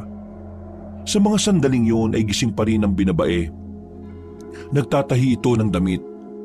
Napatigil ng maramdaman na nasa pintuan na si Joaquin. Oh, kumusta ang walking? Anong walking pinagsasabi mo? Ibig kong sabihin, kumusta naman ang nilakad mo? Yun. Ayos naman. Sa patembang ko, may kukwento aki sa iyo, pero huwag kang tatawa ah. O ano naman yan? Kung tungkol yan sa lalaki, wag na. Hindi, tungkol ito sa aswang. Napalingon si Joaquin sa kanyang kapatid nang marinig ang salitang yon. Pagtingin niya kay Gandara, seryoso din ang mukha nito. Walang bahid ng pagbibiro. Oy, bakit? Anong tungkol sa aswang? Yung isang freni ko, yung lolo niya kasi albularyo sa kabilang baryo. Alam mo, deads na. Dineds ng aswang daw eh. Pero na-deads daw yon sa norte. Dumalo daw ng handaan tapos kinaumagahan, natagpuan ang katawan sa maisan, nilalangaw. Daming sugat eh. Deads na daw. Tingin mo, totoo ba mga aswangit na yon? O baka mamaya iba naman ang tumegi doon sa lolo ni Frenny? Hindi nakasagot si Joaquin. Hindi dahil natatakot siya, kundi dahil napagtanto niya na mula nang dumating siya, parang unti-unti na rin nagpaparamdam ang mga aswang. Sa isip-isip niya, marahil alam na rin ng mga nilalang na yon na nakalaya na siya ng kulungan. Masigla ang umagang yon. Sa kabilang bakuran kasi, merong okasyon. Pero wala namang pakialam si Joaquin doon. Kahit na inaalok silang magkapatid na makisaya, ayaw na ayaw ni Joaquin. Para kasi sa kanya, pagsasayang lang ng oras sa mga okasyon na gaya ng ganon. Mas gugustuhin niya pang ilaan na lamang ang kanyang oras sa mas makabuluhan. Kagaya na lamang ng pagtuturo sa mga bagong miyembro ng kanilang organisasyon. Shala, saan ang lakad mo today, brother? Paulit-ulit ka. Maghanap nga ako ng mapagkakakitaan. Ay okay. Basta mag-iingat ka ha. Hindi porke maangas ka, hindi ka natatablan ng kamalasan. Takot lang sa akin ang kamalasan. Umiling na lamang si Joaquin. Umalis siya ng bahay para pumunta sa mansyon ni Tadeo. Pero bago yon, dinaanan na muna niya si Dennis. Magsasabay kasi ang dalawa para meron siyang kausap habang naglalakad. Ang kaso nga lang, nang dumating siya roon ay nakita niyang nakataas na naman ang boses ng matandang babae na si Luming. Binubungangaan na naman ito ang binatang si Dennis. Pagtingin ni Joaquin sa may gilid, mayroong matandang lalaki na nakatayo roon. Tingin niya, ang lalaking yon ay si Garawi, ang matandang nobyo ni Aling Luming. Hindi ka ba talaga nakakaintindi?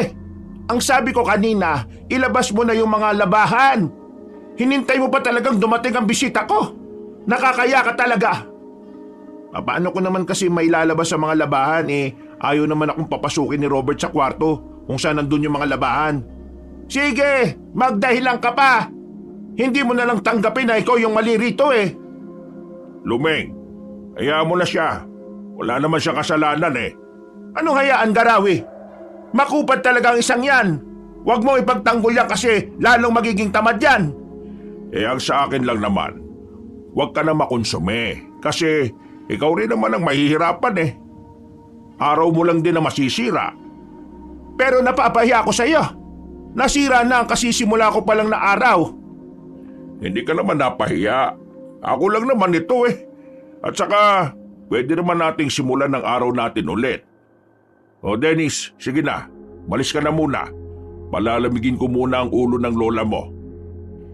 Iiling-iling na lamang si Dennis. Paglabas niya ng bakuran ay saka lamang nito nakita si Joaquin na naninigarilyo sa gilid. Oh, kanina ka ba dyan? Oo, narinig ko lang. Ba't hindi ka lumapit? Para ano? para ipagtanggol ka ulit. Sus, matuto kang ipagtanggol ang sarili mo. Kung sa lola mo hindi ka makakapalag, kahit na alam mong tama ka, paano ka papapalag sa mga aswang?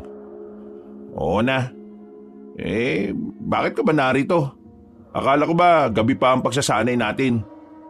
Sasama ka sa akin ngayon. Buong araw tayong mawawala rito. Anong gagawin natin?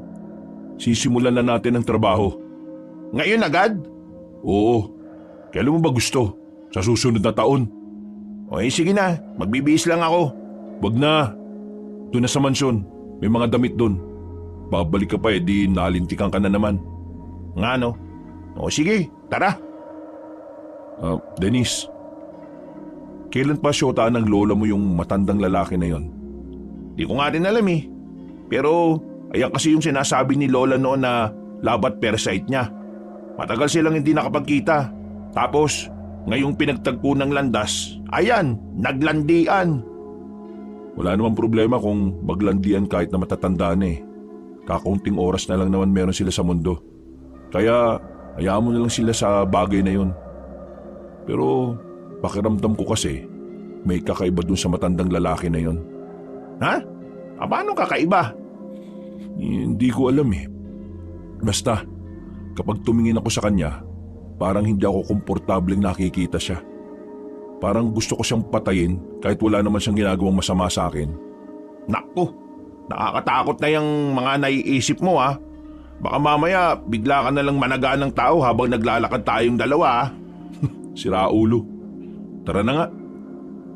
Sabay nang naglakad ang dalawa. Ilang sandali lamang ay nakarating na rin sila sa mansyon. Pagkatapos makuha ang mga gamit sa mansyon, lumarga na rin sila para puntahan ang isa sa mga pinagtataguan ng mga aswang. Ang kaso nga lang, hindi na nila yun nakita pa. Nakatunog na ang mga aswang kaya dali-daling lumipat ng bagong tataguan. Mas nahirapan na sila sa mga sumunod na araw. Kahit na anong gawin nilang paghahanap sa sulok ng kagubatan ay wala na silang makita. Kaya naman inilaan na lamang nila ang kanilang oras sa pagsasanay. Stop! Gusto ko pang mag-practice habang katapat siya. Ako rin! Kailangan nyo nang tumigil. Alam nyo kung bakit? Bakit? Ano ba problema? Walang problema. Sa katunayan, wala na kayong problema. Kuha nyo na ang mga itinuro namin ni Joaquin. Tama. Tama si Mang Tadeo. Handang-handa na kayo sa mga gagawin nating misyon. Nagbunga na rin ang halos 3 linggo ninyong pagsasanay. So, kailan tayo makikipaglaban sa mga aswang? Kunwari ka pa. Ang gusto mo lang talagang itanong kailan ang sahod? Manahimik ka nga.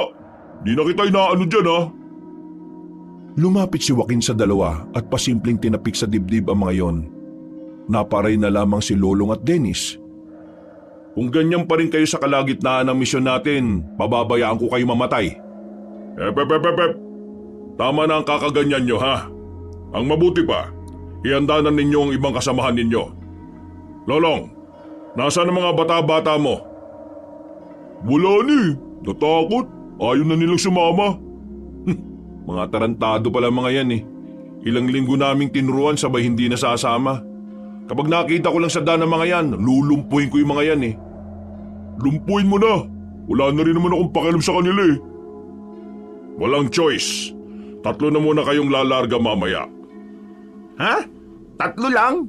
Sigurado kayo? O bakit? Natatakot ka ba? Ako? Baka ikaw? Sige na, kilos na. Aalis na rin tayo kaagad. Mang Tadeo, pasunurin mo na lang yung ibang mga bago kapag nakarating na sila rito ha. Hindi kami pwede magsayang ng oras eh. Baka makalis na naman yung mga aswang na yon. O sige, mag-iingat kayong 3. Bumalik kayong kumpleto ha. Kahit na kulang ang kanilang bilang, hindi na nila inatrasan ang kanilang misyon. Kahit na papaano, kampante naman si Joaquin na magagawa na rin siyang tulungan ng dalawa. Malaki na kasi ang pinagbago ni Lolong at Dennis pagdating sa paghawak ng sandata. Boss, sigurado ba na sa bayan talaga nagtatago yung mga aswang? Hindi ba sabi nila, ang mga aswang hindi tumitira sa mga matataong lugar? Sabi nila yon. Maniwala ka sa sabi ko. Napapaisip lang ako kung gaano ba sila karami. Kakayanin ba talaga natin silang 3? Nakita mo na kung paano ako lumaban, Dennis, di ba? Ikaw. Alam nga namang ikaw ang lahat ng papas lang habang kami nasa gilid lang. Ayos, easy money yun. Kung kinakailangan na gawin ang bagay na yan, gagawin ko. Pero hanggat kaya niyo akong tulungan, tulungan niyo ako. Lahat ng bagay may hangganan. Kaya hindi ko masisiguro na hanggang dulo mahusay ako. Napasang-ayon na lamang din ang dalawa. Maya-maya lang din ay nakasakay na rin sila sa jeep patungo sa bayan. Ilang minuto lang ang nakalipas ay nakarating na rin sila. Kahit na 8:00 na ng gabi, marami-rami pa rin silang nakikitang tao. Joaquin, paano malalaman kung aswang na ba yung kaharap natin o hindi? Kapag naiilang sa atin, lalayo ang mga aswang kapag naramdaman nilang merong mga manunugi sa paligid. Kaya nga bago pa nila maramdaman, dapat maunahan na natin sila. Yun lang talaga ang paraan para malaman na aswang ang nasa paligid? Oo, hindi naman ako albularyo kaya hindi ko rin naman kabisado. Yung kapangyarihan mo, yung mga tattoo mo, hindi ka ba tinutulungan ng mga yan para malaman mo man lang kung may mga aswang nga sa paligid? Hindi. Kalakasan lang ang meron sila, hindi kamalayan. Nanahimik na lamang sila sa mga sumunod na sandali. Bago sila sumabak sa tunay na laban, dumaan na muna sila sa isang tindahan at saka nanigarilyo. Makalipas lang ang ilang minuto, nilakad na nila ang isang paupahan na di umano ay doon naglulungga ang ibang aswang. Diyan sa paupahan na yan, nasa loob ang mga salot. Anong gagawin natin? Kumalma muna kayo. Kailangan nating magpanggap muna ng mga simpleng tao lang. Lalapit tayo. Aalamin muna natin kung gaano sila karami. Huminga ng malalim si Lolong at Dennis. Nang nasa harapan na sila ng malaking paupahan, may nakasalubong silang isang lalaki. Napatingin yun sa kanilang harapan. Nagtataka habang nakatingin sa kanila. Oh, nailang. Malamang aswang yan. Bago pa makatakbo ang lalaking yon, hinugot na ni Joaquin ang kanyang itak. Walang pagdadalawang isip nitong hinugupit sa dibdib ang lalaki. Nang tamaan nito ay saktong nagbago ito ng anyo. Hindi pa nakontento si Joaquin. Tinarak niya agad ang itak sa dibdib ng aswang. Hindi ba tayo rito mababalita o malalagay sa dyaryo? Baka mamaya dami mo pang satsat. Pasukin na natin tong paupahan na to. Nauna nang naglakad si Joaquin, pinasok na nito ang paupahan. Sa hagdanan pa lang, naririnig na niyang umaangil ang ibang aswang na naroon. Nung mga sandaling yun, ganadong-ganado na ang binata. Nararamdaman na rin niyang nag-iinit na ang mga burda niya sa katawan. Tila ba nag-uudyok ang mga yon na lagasin niya ang lahat ng naroon. Lahat na makikita nyo, patayin nyo! Paano kung taong iba sa kanila? Hindi ganyan umangil ang tao. Bilis! Pagsipa nila sa pinto, nakita nila ang dalawang aswang, babae at lalaki, magkapatong. Hindi na nagsayang ng oras ang lalaking si Joaquin. Pinagpapapas lang niya ang mga nilalang na yon. Wala siyang awa, walang pakundangan. Dito na nakita ni Lolong at Dennis ang tila pagiging mabangis at brutal ni Joaquin. Wala silang makitang takot sa mukha ng binata. Sa halip, kaligayahan ang imaheng mailalarawan nila sa kung gaano kalapad ang ngiti ni Joaquin. Ayun na sila! Bumara sa pasilyo ang mga aswang. Pero dahil hindi umatras si Joaquin, napilitan na lamang ang dalawa na pumalag. Pinagana ni Joaquin ang kapangyarihan ng lawin. Umilaw ang imahe ng lawin sa kanyang braso. Mabilis siyang nakalapit sa mga aswang at agad niya itong pinagtatataga at pinagsasasaksak ng kanyang itak. Sa isang iglap lang, 5 aswang kagad ang bumulagta. Ganito, kung sino ang mas maraming mapapatay na aswang sa inyong dalawa, may dagdag na sahod. Ngumisi at napailing na lamang si Joaquin. Lumabas na sila ng paupahan nang makitang nagsilayasan na ang mga aswang. Nagsisigawan na rin ang mga ibang tao na nakakita sa mga nilalang na yon. Agad naman nilang hinabol ang mga aswang hanggang sa makarating sila sa isang bakanting lote. Naroon ang mga aswang. Hindi lang 5, kundi nasa 10 aswang ang naroon. Tila hinihintay lamang sila ng mga yun para kalabanin sila. Lolong, Dennis, kayo na dyan ha? Ikaw, anong gagawin mo? Wala, manunood. Nakarami na ako eh. Kaya kayo naman. Ano, sasahod lang kayo ng walang ginagawa? Akala ko kapag kaya lang naming tumulong. Kaya nyo naman na ngayon eh. Pakita nyo sa akin para di ako madismaya. Pambira naman oh. Manunugis na kayo ngayon. Hindi na kayo mga tambay lang. Kung sino makakaraming patay ng aswang, ako mismo magdadagdag ng sahod nyo. Bilis na! Inilabas ni Joaquin ang kanyang sigarilyo at saka umupo sa gilid para itong manunod lang ng pangkaraniwang away sa kanto. Huwag ka na magreklamo. Dito natin mapapatunayan kung sino talaga totoong matapang. Sige, yanda mo yung sarili mo. Kasi sa ating dalawa, ikaw ang uuwing nakakahon. Hoy, mga siraulo, magkakampi kayo dyan ha. Hindi kayo magkalaban. Hindi na tumugon pa ang dalawang lalaki. Agad na rin nilang hinarap ang mga aswang. Lumusob ang mga yon. Pinalibutan ng dalawang lalaki. Pero dahil nga may mga natutunan na rin naman ito sa pakikipaglaban, kahit na papaano nagagawa ni Dennis at Lolong na makapalag. Tinatamaan nila ang kanilang kalaban, habang sila wala man lang galos kahit na isa. Oh, nakakadalawa na ako ha. Ako naman, nakakatatlo na. 3 na. Kung ganun, makakarami ako. Naunang lumusob ang lalaking si Lolong. Pumagitna ito sa mga aswang at agad na nagpakita ng mga magagandang galaw. Nasaksak nito ang isang aswang. Malapad ang ngiti nitong humarap kay Dennis. Pangatlo na rin ako. Uy, sa likuran mo! Nakatakbo agad si Dennis. Tinaga niya ang aswang at saka sinaksak din ng itak sa tiyan. Ang 4 na ako! Oh, nalalagya ka ano? Kunwari, liligtas mo ako pero inago mo lang sa akin yun. Uy, pasalamat ka na lang kasi napatay ko. Kung hindi, ikaw saan napatay ngayon? Wow, edi salamat. Tingnan mo itong mga tangang to. Oh. Sa kanilang pagtatalo, hindi na namalaya ni Dennis at Lolong na meron ng isang aswang sa gilid nila. Kinalmot sila ng nilalang na yon at tinamaan nito si Dennis sa balikat, habang si Lolong naman ay nakailag. Oh, ayos ka lang? Anong tingin mo? Buti nga sa'yo. Tumayo na si Joaquin ng mga sandaling yon.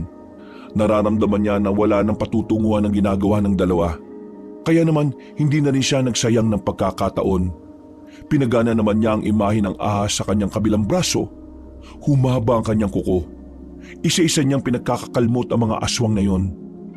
Dahil sa kamandag na meron ng kanyang kuko, agad na namatay ang mga natitirang aswang.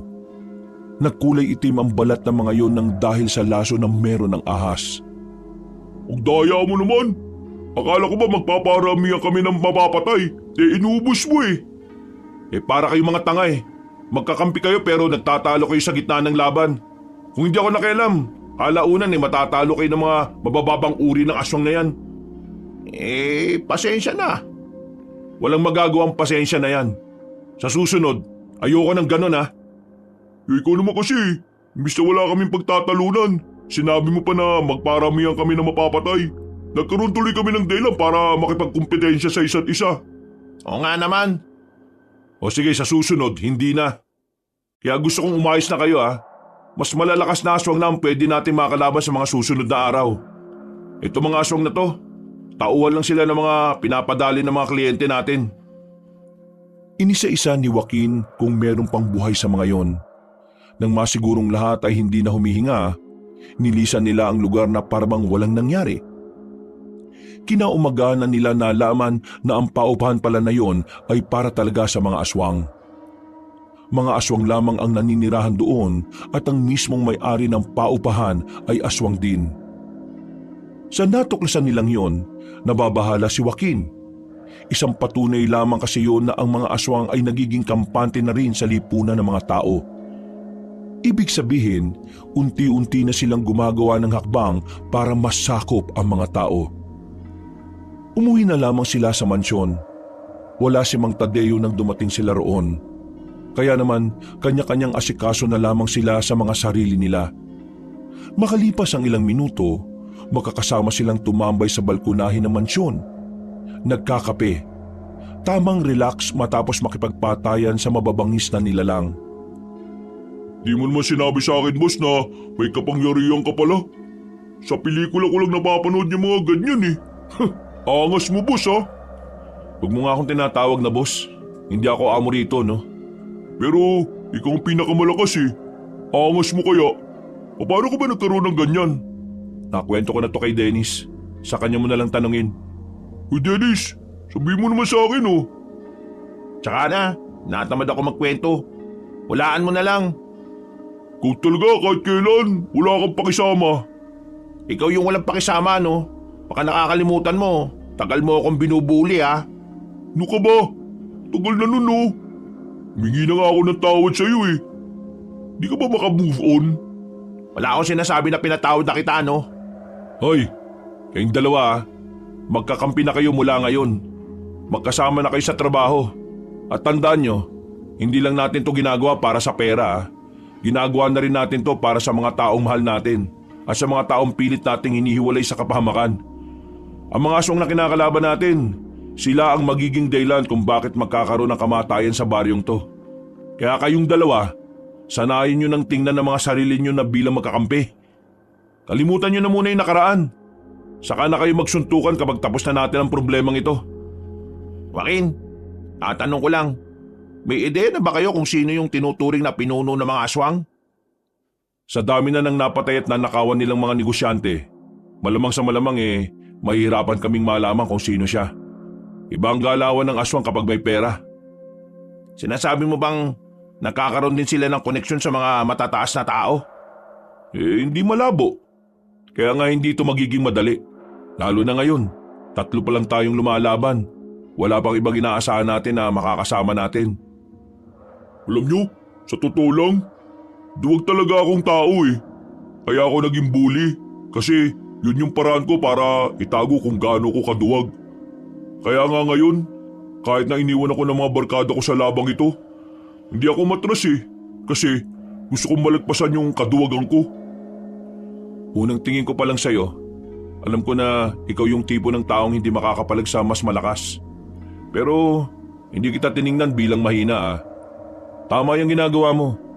Tama lang na ginugusto mong lagpasan ng mga bagay na alam mong nagiging hadlang sa pag-unlad mo. Hindi ka hinaan ng kaduwagan.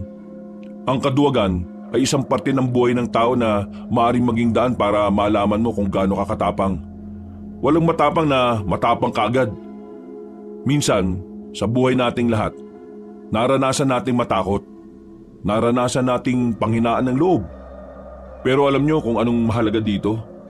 Yun na yung handa kang lagpasan ng mga bagay na kinatatakutan mo. Yung mga sundalo, lahat yan may kaduwagan yan bago sila humawak ng baril. Yung mga piloto, nakaramdam din yan ng pagkalula bago umere. At kahit tayo ng mga bata pa tayo, natakot muna tayo bago tayo matuli. Kasi tao lang din tayo eh. Hindi tayo ginawang matibay kaagad. Dahil ang katibayan ay nabubuo base sa mga bagay na nararanasan at pinaniniwalaan natin. At kung maniniwala kayo palagi na kakayanin nyo mga hamon sa inyo, edi hindi kayo magiging mahina. Napatango na lamang ang 2 binata sa mga sinabi ni Joaquin. Kahit na papaano, gumaan na rin ang pakiramdam ni Lolong. Tumaas ang kanyang moral dahil sa mga magagandang salita ng kanilang narinig. Kinabukasan ng umaga na sila bumalik ng baryo. Pagdaan nila sa bahay nila Dennis, isang balita ang sumalubong sa binata. Ayon sa mga tiyuhin ni Dennis, ang kanyang lola Luming ay sumama na sa matandang lalaki na si Garawi. Nagsabi daw yun na kahit kailan, hindi na babalik sa bahay na yon. Sa madaling sabi, magsasama na sila ni Garawi. Imbis na mabahala, nawalan na lang din ng pakialam si Dennis. Kahit na kailan naman kasi, hindi naman siya pinakinggan ng pamilyang kumupkup sa kanya. Anong plano mo ngayon? Wala naman ako magagawa eh. Magkasama na sila, di bahala na sila. Oh, dito na muna ako. Uwihan ko lang muna yung kapatid ko. Tumango na lamang si Dennis. Naglakad na lang din si Joaquin patungo sa kanilang bahay. Inabutan niya si Gandara na nagluluto na ng kanilang agahan. Sabog-sabog pa ang mahaba nitong buhok. Ikaw Morning ka na umuwi Di mo ba knows na delikado na ang life now? Kalat na ngayon ang balita, no? Yung nangyari sa bayan, maraming aswangit ang pinatay sa isang paupahan. Ang sabi ng ibang nakakita, may 3 lalaki daw na pumuksa sa mga yon. Ay nako, sino kaya yung 3 lalaki na ite? Di ba sila natakot sa mga monster? Ayos lang naman ako. Ikaw ang mag-ingat kasi hindi mo kayang protekta ng sarili mo. Haller, ako? Di ko kaya protect ang aking self? Hindi mo sure ha? Hindi ako nakikipagbiruan ha. Seryoso ako, Gabriel. Kapag sinabi ko mag-ingat ka talaga. Okay, sabi mo Pero ano yung gasgas sa braso mo, brother? Wala yan. Basta. Ano nga? Sige na, matutulog na muna ako. Pakigising na lang ako ng bandang 4:00 ng hapon. Naging mahimbing naman ang tulog ni Joaquin ng mga sandaling yon. Pero bandang 3:00 pa lang ay binulabog na siya. Hindi ng kanyang kapatid kung hindi si Dennis na tila natataranta. Napamura si Joaquin. Inis itong bumangon. Nakasimangot at saka nagdabog. Ano ba? Sarap ng tulog ng tao Joaquin, gumagawa na ng akbang ang mga aswang. Yung incheck na negosyante sa dulo ng baryo natin. Pinagnakawan at pinatay ng mga aswang. Kanina lang. Ha? Ano? Naalarma ang lalaki. Agad siyang napatayo. Ang balitang yun ang tila nagpagising ng kanyang natutulog na diwa. Pumunta sila sa pinangyarihan. Pero pagdating nila, hinahakot na ang bangkay ng pamilyang mayaman. Lahat ng taong naroon ay kinikilabutan. At lahat sila, walang ibang sinasabi kundi aswang ang pumaslang sa mga yon. May mga nakakita. Ang sabi nila, isang sasakyan daw yung tumigil sa harapan ng bahay ng mga incheck na yan. Tapos, bigla raw lumabas yung mga aswang. Walang nagawa yung mga gwardya Pinatay agad sila. Mabibilis daw yung mga aswang. Parang hindi tinatamaan. Yung parang nangunguna daw sa mga yun, 2 matanda. Isang matandang lalaki, isang matandang babae. Hindi nila makilala yung mukha kasi nakaan yung aswang daw Tara, pumunta tayo sa mansyon ngayon din. Kailangan na natin bumuo ng matinding plano. Pupuntahan na natin ang kuta nila kahit na tayo-tayo lang. Alam niyo na kung saan naglulungga yung mga aswang? Oo, tayo na lang ang hinihintay nila. Di ba, delikado na kakaunti lang tayo? Hindi naman sa natatakot ako Iniisip ko lang yung tsansa na manalo tayo kung mas marami sila kaysa sa atin. Wala na tayong ibang magagawa. Kailangan nating sumugal. Mas makakagawa pa ng masama ang mga aswang na yon kung hihintayin pa nating dumami tayo. Ngayon, gusto kong malaman, sasama ka pa ba? Oo naman sasama ako. Yun naman pala di pumunta na tayo sa mansyon. Wala silang sinayang na sandali. Kinausap na agad nila ang matandang si Tadeo. Sa kasamaang palad, kakaunting bilang pa rin ang grupo nila. Iilan pa lang din kasi ang mga dati nilang kasama ang nagdesisyon na bumalik.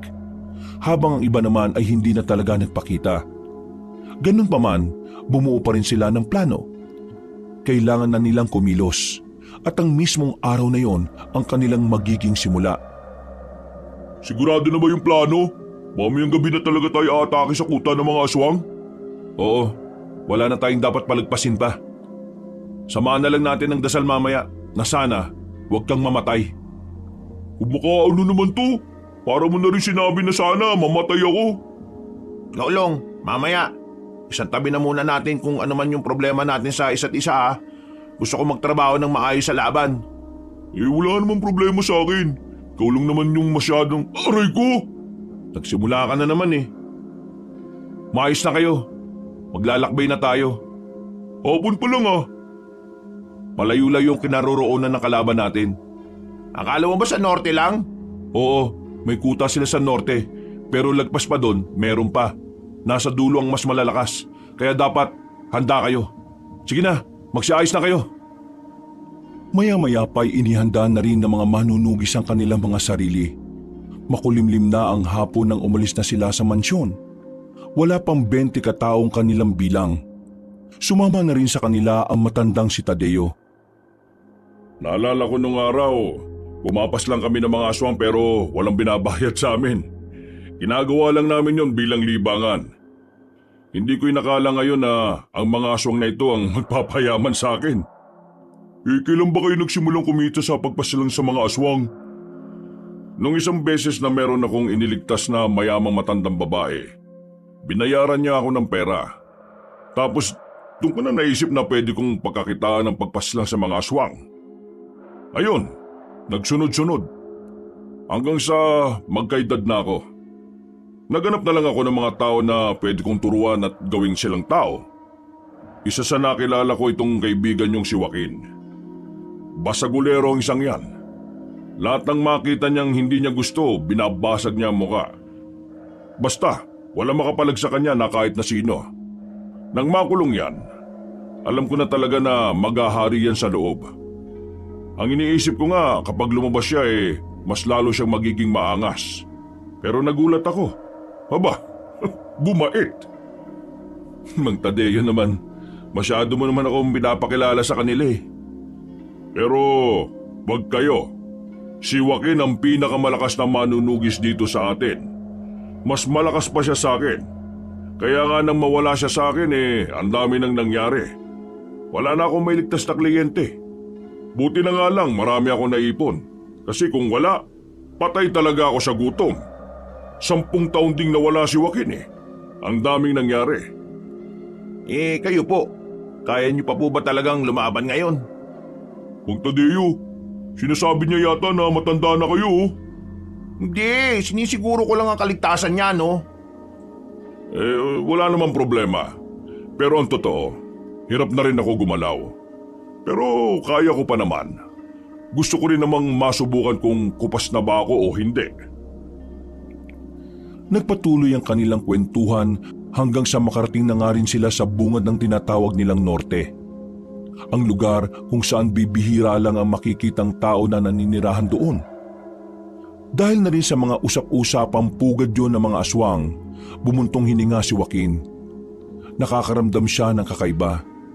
Ang dating mga imahe sa katawan niya na walang pakialam, tila tumutugon sa mga mabibigat na presensya sa paligid.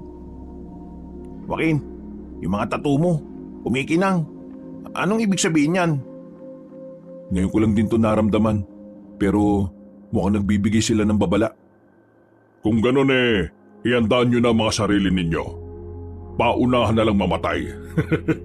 Biro lang seryoso kayo masyado Maya-maya, meron na silang natanaw na isang malaking baryo. Hindi kumukulo ang langis na kanilang daladala. Kaya nagtaka sila at tumigil na muna sa di kalayuan. Nakakapagtaka. Parang walang nangyayari sa langis Sigurado ka bang epektibo yan? O baka napeke ka na naman ng mga albularyo? Hindi. Totoo ito. Hindi to peke. Galing to sa malupit na albularyo ng Visayas. Kilala ko siya. Kaya hindi niya ako pwedeng lokohin. Hindi kaya mga uri ng aswang na talagang hindi tinatablan ng mga ganyan yan? Posible ang sinasabi mo, Dennis. Kung ganon, hindi pala tayo makakasiguro kung aswang ba o hindi ang mga nasa baryong yan. Anong gagawin natin ngayon? Di papasok pa rin tayo sa baryo. Kung sakali mang aswang ang mga nandyan, dapat lang alerto tayo. Tandaan nyo malalaman natin na aswang ang mga yan kapag muling nagparamdam ang mga burda ko sa katawan. Hindi sila nagpapigil sa ideyang baka aswang ang mga naroon. Lakas loob silang lumapit. Nang nasa bungad na sila, nakatingin sa kanila ang mga taong nasa kani-kanilang bakuran. Tila nagtataka. Tila kinikilala ang kanilang mga muka. Tingnan niyo sila ang sasama ng tingin sa atin. Parang may mga gagawing masama Eto, handa na. Nagpaparamdam na ang mga burda ko. Nakita nilang umilaw ang tattoo ni Joaquin na ahas, lawin, palaka, pusa, musang at maging ang nakatagong burda niya na leon ay nagliwanag na rin. Masyadong mabilis ang nangyari. Bigla na lamang silang inatake ng mga naroon. Sabay-sabay na nagpalit ng anyo. Batayan na!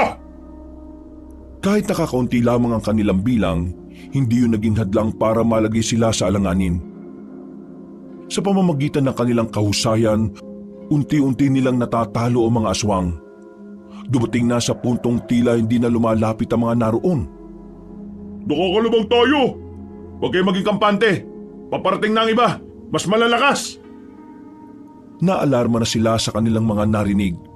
Pero ang mas ikinagulat ni Dennis ay ang paglitaw ni Aling Luming at Garawi sa lugar na yon. Nakangiti pang matandang babae habang nakaakbay dito si Garawi. La, anong ginagawa niyo dyan? Bakit nandito kayo? Luming, hindi ko alam na talagang mahina palang pangunawa ng apo mo na yan Kaya nga inis na inis ako dyan eh. Bakit ko pa kasi tinanggap yan eh? Wala namang kwenta. Sabi mo sa akin, anong ibig sabihin nito, La? Ako at ang lola mo ay nagsasama na. Kami na mag-ahari sa probinsyang ito. Hindi mo pa rin gets. Kaming dalawa ay parehong aswang. Aswang? Bakit? Bakit ka nagkaganyan? Gusto ko pang humaba ang buhay ko para makasama si Garawi ng mas matagal. At mangyayari lang yon kapag naging aswang ako. Kaya pala una pa lang hindi na maganda pakiramdam ko sa syota ng lola mo, Dennis eh. Wala na tayong magagawa sa kanya. Kailangan na nating Patayin? Pati lola ko? aswang na ang lola mo. Sa trabaho natin, aswang ang mga pinapaslang natin. Dennis, kahit noong normal na tao pa lang siya, hindi ka naman niya tinrato na parang tao eh. Hindi na siya magbabago.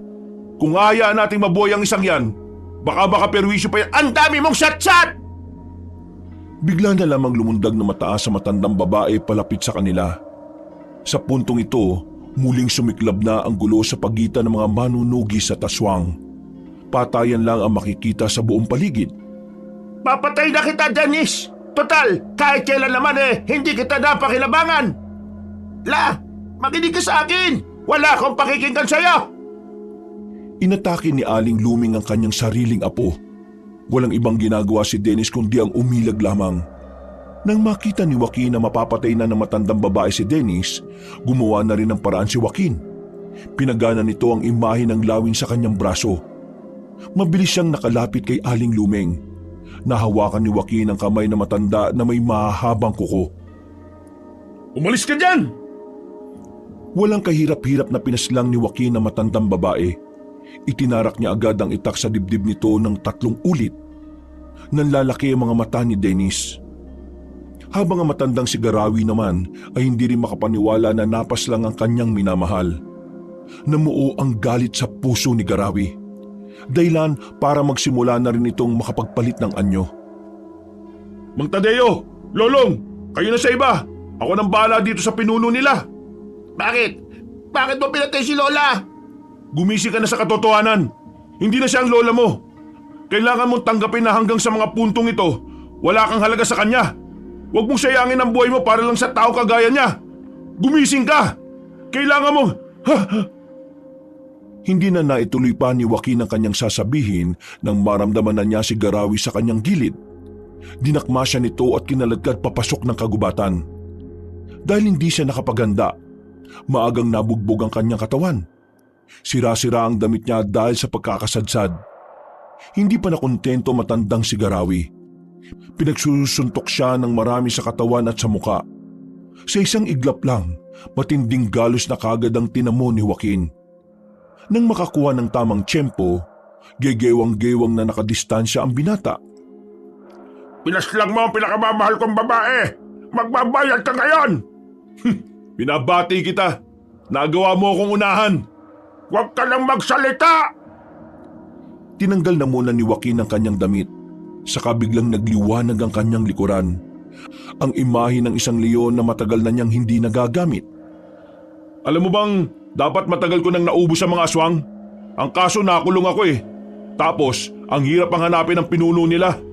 Hindi ko inakala na minsan na rin pala tayo nagkaharap. Ngayon, sisiguraduhin ko na sa ating dalawa, ikaw ang mabubulok sa ilalim ng lupa. Gigil na lumapit sa kanya ang matandang aswang. Mabangis ito, mabilis. Ramdam na ramdam ni Joaquin ang puot at galit ng aswang. Pero sa mga sandaling ito, mas malakas na rin si Joaquin. Kakaiba ang lakas na binibigay sa kanya ng burdang leon sa kanyang likuran. Nagsalubong sila sa ere. Pagsuntok ni Garawi sa kanya, nailagan niya yon. Pagbagsak nila, dito na hinablot ni Joaquin ang ulo na matanda. Malakas niya itong isinubsob sa lupa. Pinalabas din ni Joaquin ang kanyang kuko na tila kasing talim ng saliyon. Kinalmot niya si Garawi at tinamaan yun sa dibdib. Agad itong napadistansya, pero hindi man lang ito nabahala kahit tumatagas na ang dugo nito. Akala mo magpapatalo ko sa'yo? Hindi! Mas lalong bumili sa matandang aswang.